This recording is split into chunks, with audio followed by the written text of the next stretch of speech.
Indskydning af Aimpoint 9000L.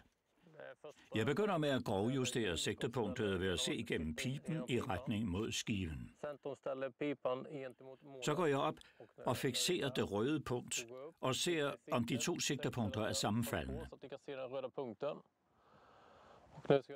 Herefter fjerner jeg dækslerne til justeringsskruerne.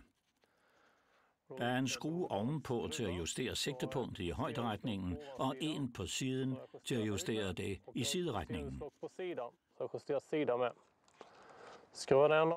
Så bruger jeg kanten på for eksempel en patron, en skruetrækker eller en mønt. Jeg begynder nu at justere den i sideretningen, så punktet rykker ind på samme plads som centrum af pipen. Så er jeg tilfreds med sideretningen og går over til at justere højderetningen. Jeg justerer.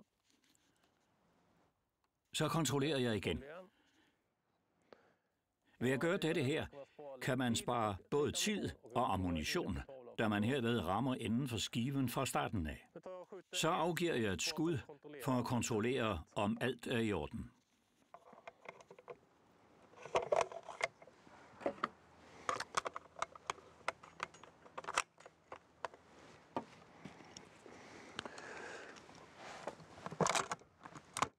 Her er det vigtigt at justere det røde sigtepunkt, så det er så lille og fint som muligt, så det kan centreres bedst muligt.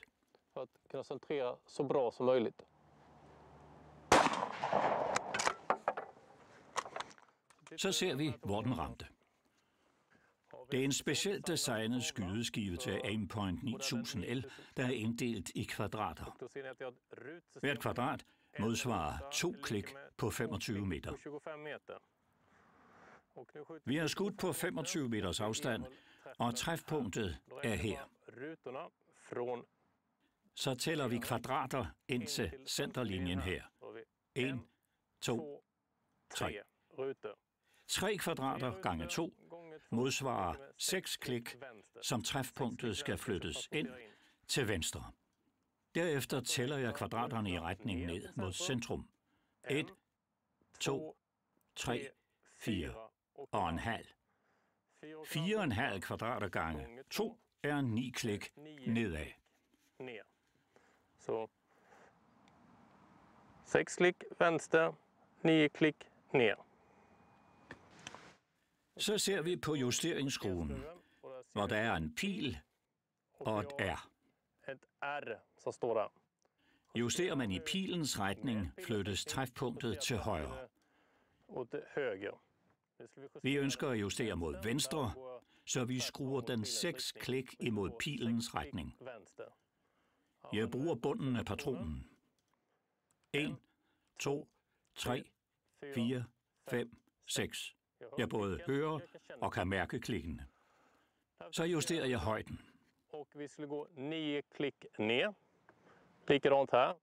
Her har jeg tekst op og en pil. Jeg justerer imod pilens retning for at flytte træfpunktet nedad. 9 klik ned. 1, 2, 3, 4, 5, 6, 7, 8, 9.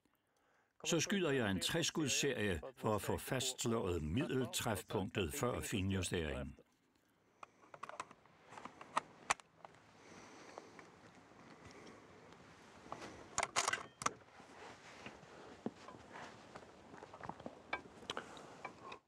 Så justerer jeg belysningen af sigtet.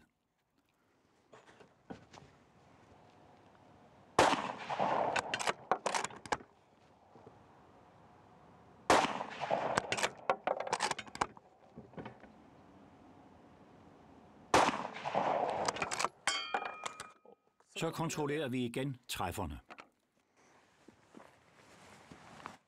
Her har vi første træffer der, og 1, 2, 3 træffere her, hvis middelpunkt ligger her. Det ligger ganske præcist på midterlinjen i sideretningen, men skal yderligere lidt ned i højderetningen.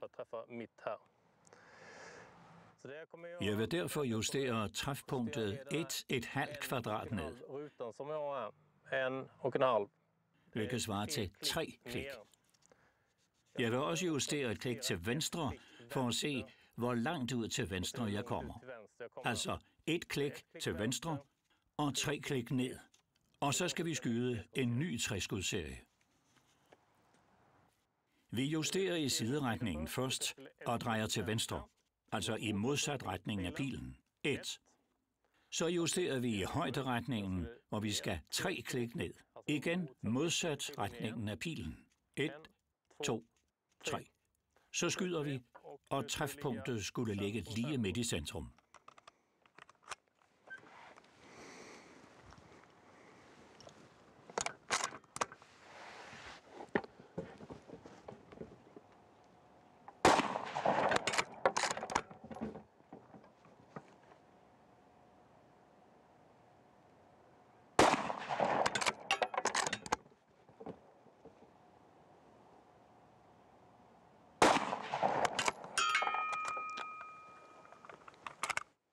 Så kontrollerer vi igen.